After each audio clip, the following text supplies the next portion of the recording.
10 local Chrysler car dealerships are among the nearly 800 dealerships nationally being shut down by Chrysler. One of those 10 local dealerships losing the Chrysler franchise.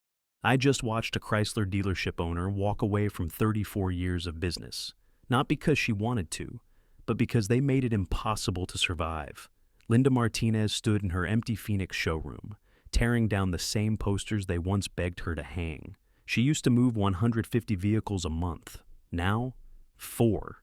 The service department, gutted.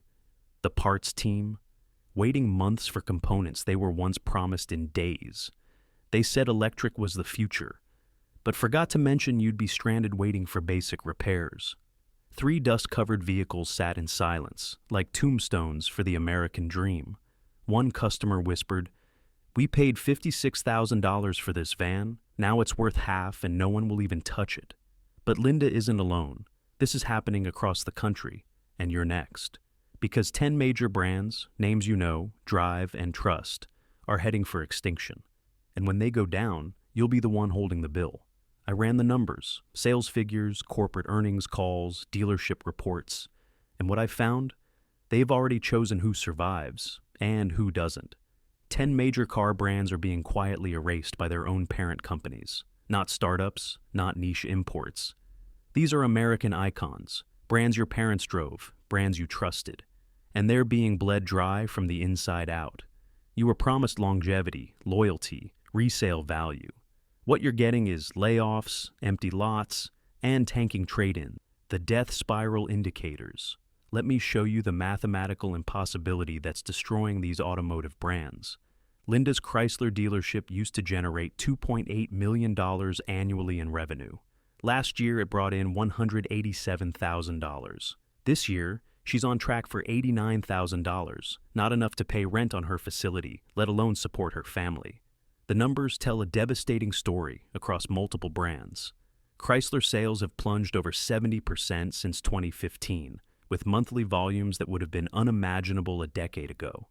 Dealer inventory sits stagnant, with some vehicles remaining on lots for over 200 days, an eternity in automotive retail where 60 days is considered problematic. But Chrysler isn't alone in this death spiral. Infiniti has experienced an 89% decline in some markets, transforming from a legitimate luxury alternative into a brand that most consumers have forgotten exists. Mitsubishi has achieved something remarkable, becoming invisible to American consumers while technically still operating in the market. Therefore, brand death follows predictable patterns that we can identify and track in real time.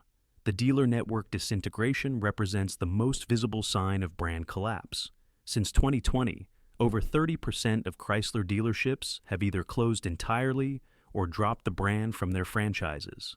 This creates dangerous service deserts where owners must drive hundreds of miles for warranty repairs or routine maintenance. Infiniti dealers are abandoning ship even faster, with many switching to other brands or consolidating operations. When I recently tried to help a subscriber find Infiniti service, the nearest authorized dealer was over 150 miles away. The parts supply chain is similarly deteriorating, with components for even relatively new models becoming increasingly difficult to source. But dealer networks are the lifelines that keep automotive brands alive.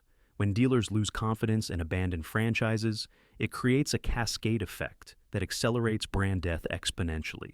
Therefore, network collapse doesn't just indicate brand problems. It actively causes them by eliminating customer access to sales and service. The investment starvation represents the most damning evidence of corporate abandonment. These dying brands have no new products in their development pipelines beyond minimal updates to existing vehicles. Research and development budgets have been redirected to surviving brands within their corporate families. Marketing spend has approached zero, making these brands invisible to potential customers. Chrysler has no new models in development beyond the Pacifica minivan. Infiniti's product roadmap shows virtually nothing new through 2026.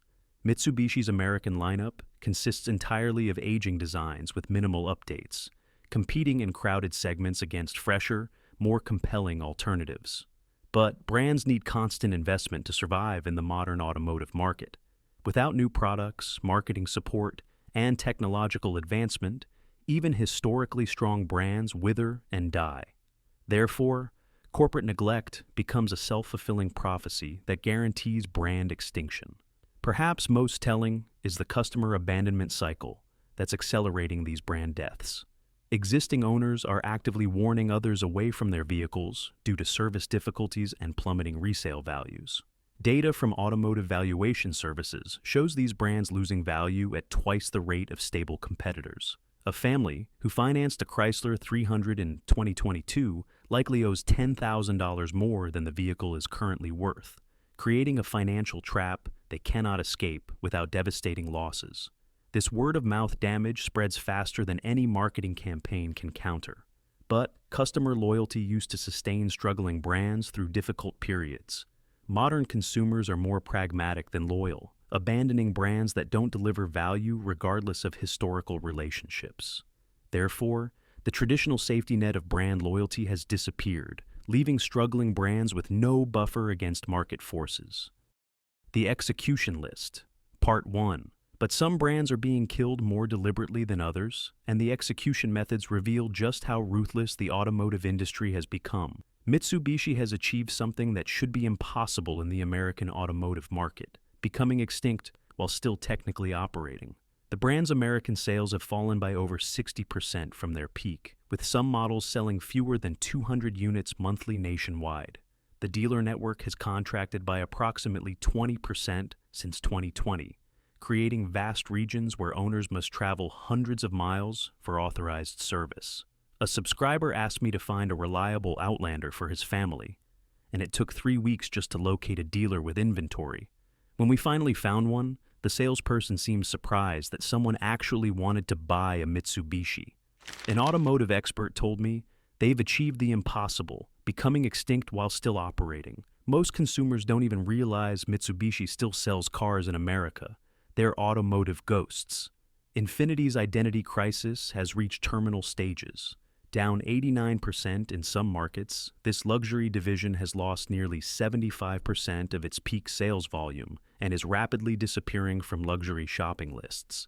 The brand lacks clear differentiation from parent company Nissan's high-end offerings, with many models sharing obvious components and designs with much cheaper Nissan alternatives. Over 25% of Infinity dealerships have either closed or consolidated with Nissan stores in the past 2 years, creating immediate problems for current owners who face dwindling service options and declining support. The maintenance situation adds insult to injury, as specialized Infinity technicians become scarce and repair costs escalate. One customer told me, "Nobody knows what Infinity stands for anymore. Is it sporty? Is it luxury? Is it reliable? The confusion is complete, and when I needed service, the closest dealer was 2 hours away." Chrysler represents the most dramatic fall from grace in American automotive history. Once a pillar of American manufacturing, the brand has been reduced to a hollow shell, with just the Pacifica minivan remaining after axing the 300 sedan. This leaves Chrysler competing in a segment that represents less than 2% of the American automotive market. The dealer I mentioned earlier told me, "We have 3 models to sell. Actually, we had 3 models. Now, it's just the Pacifica. We're selling 4 cars in a good month. I have a showroom that feels like a museum, and customers who walk in ask if we're going out of business."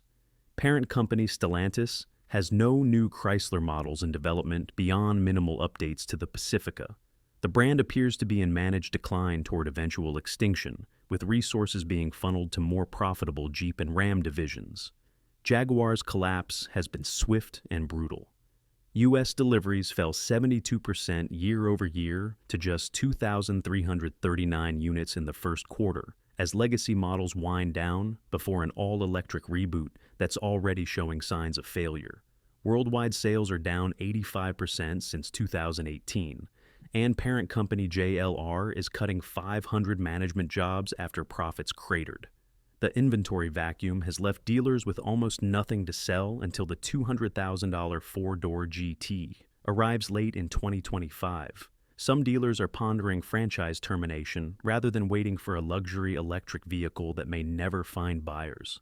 An automotive expert explained, "It's a luxury brand without luxury sales. The all-electric strategy was supposed to save Jaguar, but it's actually accelerating their death. Dealers have nothing to sell. Customers have nothing to buy, and the brand is disappearing in real time. The pattern is clear across all four brands: corporate neglect, dealer abandonment, and customer rejection, creating a death spiral that becomes impossible to reverse. These aren't temporary market corrections. They're systematic brand eliminations being executed by companies that have decided these nameplates are no longer worth saving. The execution list, Part 2. But the next group represents even more shocking failures, proving that even brands with passionate followings and quality products can't survive corporate indifference and market forces. Alfa Romeo's American dream has become a nightmare of epic proportions. Stellantis reports that U.S. sales plunged 51% in the second quarter to just 1,212 cars, roughly 3 per dealer per month. This Italian brand that was supposed to bring passion and performance to American roads has instead become a cautionary tale about misreading market demand. The thin lineup consists of only the Giulia sedan, Stelvio SUV, and the new Tonale, with no electric vehicle planned until 2027. While the Giulia offers Ferrari-derived performance and the Stelvio provides Italian style, American buyers have collectively decided that Italian passion isn't worth the perceived reliability risks. One customer described his experience: "I love the car. The engine sounds incredible, and the handling is fantastic. But when I needed service, the closest dealer was 200 miles away. When I tried to trade it in, the dealer offered me $15,000 less than comparable German cars. The passion is real, but so are the practical problems." Industry insiders expect Alfa Romeo to be merged into a pan-European premium division or pulled from North America entirely as Stellantis focuses resources on more profitable brands. Genesis represents one of the most puzzling brand failures in recent memory. Despite producing genuinely competitive luxury vehicles that often outperform established German rivals in quality surveys, Genesis struggles with low brand recognition and a limited dealer network that undermines the luxury ownership experience. With fewer than 400 dedicated Genesis facilities nationwide, many owners must travel significant distances for warranty service or rely on Hyundai dealerships that may lack specialized training and equipment. This compromised service experience undermines the luxury ownership proposition that justified the premium price. Last week, I helped a subscriber find Genesis service after his G90 needed warranty work.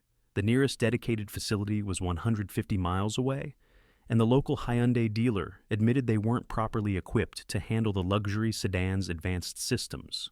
An automotive expert told me, "They make great cars that nobody knows exist." Genesis faces the fundamental challenge of establishing luxury credentials in a market dominated by established players with decades of heritage. Without scale and recognition, they can't justify the massive investment required. Acura's identity crisis has reached terminal stages, with sales declining approximately 40% from their peak as the brand struggles to justify its premium prices over increasingly well-equipped Honda models. The brand charges premium prices for vehicles that share too much with mainstream Honda products, creating a value proposition that luxury buyers increasingly reject. The service situation has deteriorated as many dealerships consolidate Acura and Honda operations. Specialized Acura technicians have become scarcer, and parts for unique Acura components often require special ordering, extending repair times and increasing costs. One Acura owner explained their frustration. "Why pay Acura prices for Honda engineering? The MDX costs $15,000 more than the Honda Pilot, despite sharing the same fundamental platform, powertrain, and many components. I can get 90% of the same vehicle for significantly less money." With Honda focusing development resources on mainstream models and electrification, Acura appears to be receiving minimal investment for truly distinctive products. The brand has announced vague performance and electrification plans, but has revealed few specific products that would meaningfully differentiate it from Honda or competitors. Before we reveal the final 3 brands facing extinction, if you want to avoid buying from any of these dying brands, I've created a free ebook called 17 Cars to Avoid in 2025. The link is in the description below.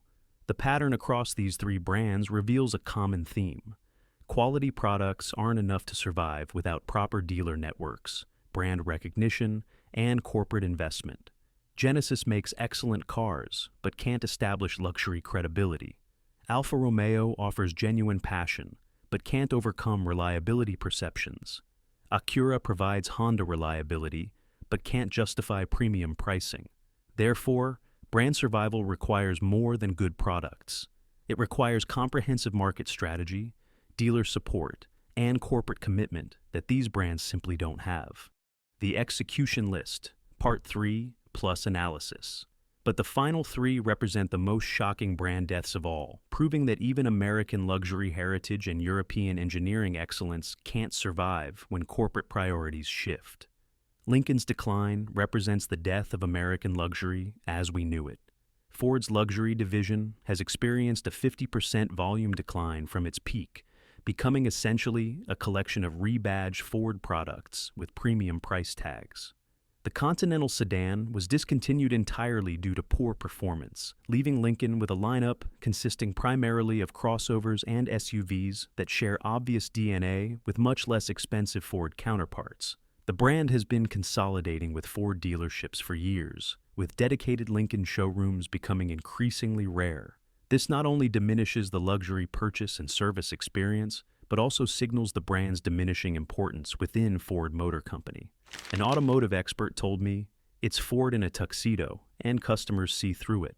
Lincoln attempts to compete in the luxury space while using thinly disguised Ford platforms and components, creating vehicles that offer neither the prestige of European luxury brands nor the value proposition of their Ford siblings.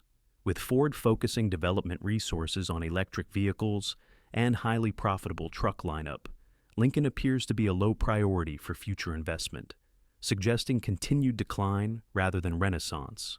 Maserati's situation represents the collapse of Italian luxury in America. Despite beautiful styling and exotic appeal, the brand faces persistent reliability concerns that have created toxic word of mouth among luxury buyers. The combination of exotic car problems with mainstream luxury pricing has created a reputation crisis that no amount of marketing can overcome. The limited dealer network means many owners must travel significant distances for warranty repairs or routine maintenance. As dealers increasingly abandon the franchise due to poor sales, these service deserts expand, leaving owners with fewer options for maintaining their vehicles. One customer described his experience. "The car is absolutely beautiful and sounds incredible, but I can't trust Italian reliability. When something breaks, and it will break, I'm looking at weeks without the car and thousands in repair bills. I'd rather have a reliable German car that I can actually drive." Parent company Stellantis is questioning Maserati's viability in key markets, with reduced product plans and scaled-back dealer expansion, suggesting recognition that the American experiment has failed. Smart has already been discontinued in the United States, and its global presence is shrinking rapidly as Mercedes-Benz focuses resources elsewhere. The city car concept that worked in European urban centers never translated to American driving patterns and infrastructure. A former Smart dealer told me, "The city car concept doesn't work in America. Americans want vehicles that can handle every possible scenario: highway driving, suburban commuting, weekend adventures. Smart cars were too specialized for American lifestyles." Even the transition to electric vehicles couldn't save the brand, as larger EVs with more range and capability proved more appealing to consumers willing to make the electric switch. What's happening to these brands isn't accidental. It's deliberate corporate strategy. Parent companies are choosing winners and losers within their portfolios, concentrating resources on profitable brands while starving weak performers of investment. This creates a self-fulfilling prophecy where neglected brands inevitably fail. Stellantis is prioritizing Jeep and Ram over Chrysler, Alfa Romeo, and Maserati. Ford is focusing on F-150 and electric vehicles over Lincoln. Mercedes-Benz abandoned Smart to concentrate on core luxury models. These aren't market failures, they're corporate executions. The franchise agreements that once provided stable income streams have become worthless for these dying brands. Floor plan financing is becoming unavailable for slow-selling inventory. Service revenue is insufficient to maintain operations, and in many cases, the real estate is more valuable for non-automotive uses. Dealers are making rational business decisions to abandon failing franchises, But this accelerates brand death by eliminating customer access to sales and service. It's a death spiral that becomes impossible to reverse once it reaches critical mass. Modern consumers have replaced brand loyalty with practical considerations. Resale value concerns override purchase decisions, service availability becomes the primary factor, and social media amplifies negative experiences faster than positive ones can counter them. The traditional safety net of loyal customers who would stick with struggling brands through difficult periods has disappeared. Today's buyers are pragmatic, switching brands without emotional attachment when better alternatives exist. Therefore, brand death in the modern automotive market happens faster and more completely than ever before, with no possibility of the comebacks that saved brands in previous decades. The implications plus opportunities. But this brand apocalypse creates both dangers and opportunities that will reshape the automotive landscape permanently. For current owners of these dying brands, the implications are severe and immediate. Parts availability is becoming questionable as suppliers reduce inventory for low-volume models. Warranty support may be compromised as dealer networks shrink and corporate priorities shift. Resale values are approaching zero as buyers avoid vehicles from brands with uncertain futures. The service network disappearance creates the most immediate problems. When the nearest authorized dealer is 200 miles away, routine maintenance becomes a major inconvenience, and warranty repairs can leave owners stranded for weeks. This service desert effect accelerates customer abandonment and makes the brands even less viable. Therefore, current owners face a stranded asset scenario, where their vehicles become increasingly difficult and expensive to maintain, while losing value faster than normal depreciation would suggest. However, this brand death spiral creates unprecedented opportunities for informed buyers who understand what they're getting into. Dealers desperate to move inventory are offering massive discounts that can exceed 40% off MSRP. The negotiation leverage is overwhelming when dealers are losing money every day. Vehicles sit unsold. Some of these dying brands actually offer superior products that are being rejected for perception rather than quality reasons. The Alfa Romeo Giulia provides better performance than comparable BMW models. The Genesis G90 offers more luxury features than German competitors. The Maserati Ghibli delivers exotic car experience at mainstream prices. For buyers willing to accept the service challenges and resale value risks, these vehicles represent exceptional value propositions. The key is understanding that you're buying for long-term ownership rather than quick resale. Therefore, informed buyers can capitalize on brand death by acquiring superior vehicles at massive discounts, provided they understand and accept the associated risks. The economic ripple effects extend beyond automotive into real estate, employment, and supplier networks. Dealership properties in affected markets may lose value as automotive use becomes unviable. Communities dependent on these dealerships for employment and tax revenue face economic disruption. Parent companies are cutting losses quickly rather than attempting expensive turnaround efforts. The days of keeping struggling brands alive for heritage or emotional reasons are over. Corporate resources are being concentrated on brands with clear paths to profitability. Merger and acquisition activity is increasing as companies seek to acquire valuable assets from failing brands while avoiding their liabilities. The electric vehicle transition is accelerating these changes by requiring massive investments that only scale players can afford. Global market priorities are shifting resources away from struggling regions toward growth markets, particularly in Asia and emerging economies where these brands may have better prospects. So, why won't these 10 brands make it to 2026? Because they've lost the three things every automotive brand needs to survive: customer relevance, dealer support, and corporate investment. Once that death spiral begins, it becomes mathematically impossible to reverse. Linda's Chrysler dealership closing after 34 years isn't just a business failure.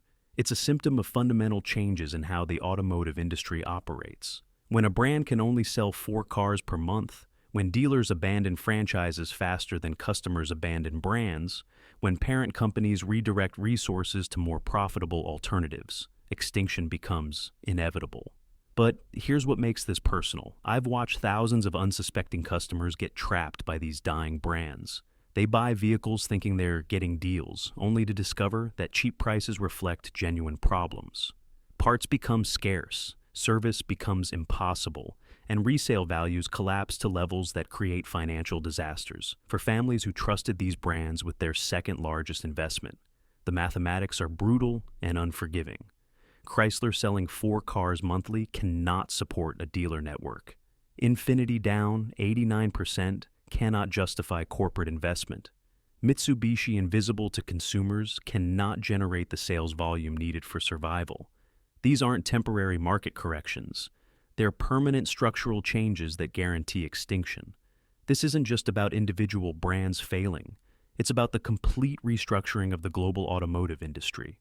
The brands that survive this apocalypse will be stronger and more profitable, but consumers will face fewer choices and potentially higher prices as competition decreases. The timeline is accelerating faster than most people realize. Some of these brands won't see the end of 2025, let alone make it to 2026. Corporate decisions are being made in boardrooms right now that will determine which nameplates disappear first and how quickly the remaining brands follow. But this brand apocalypse also creates opportunities for informed buyers who understand the risks and rewards. Massive discounts on quality vehicles, negotiation leverage that's unprecedented, and potential future collectible value for rare models from discontinued brands. The key is understanding what you're getting into. If you're buying for long-term ownership and can accept service challenges, some of these dying brands offer exceptional value. If you need reliable service networks and strong resale values, avoid them entirely. All of this analysis and the complete list of vehicles to avoid from these dying brands is in my free ebook, 17 Cars to Avoid in 2025, your guide to navigating this brand apocalypse. The ebook details not just which brands are dying, but which specific models to avoid and why, plus strategies for dealing with vehicles you already own from these brands. The automotive industry that emerges from this extinction event will be fundamentally different from what came before. Fewer brands, more concentration, different competitive dynamics, and new opportunities for both buyers and sellers who understand the changing landscape. Next week, I'm revealing which brands will dominate the post-apocalypse automotive landscape and how to position yourself as a buyer in this new reality. I'll also share the specific strategies for capitalizing on brand death, whether you're buying, selling, or just trying to avoid getting trapped by a dying nameplate. Download the free ebook, 17 Cars to Avoid in 2025, in the description below, and hit that notification bell, because in a market where brands are disappearing faster than ever, the buyers with the best information make the smartest decisions. These 10 brands are dying, but understanding why and when gives you the power to profit from their demise or avoid their destruction entirely.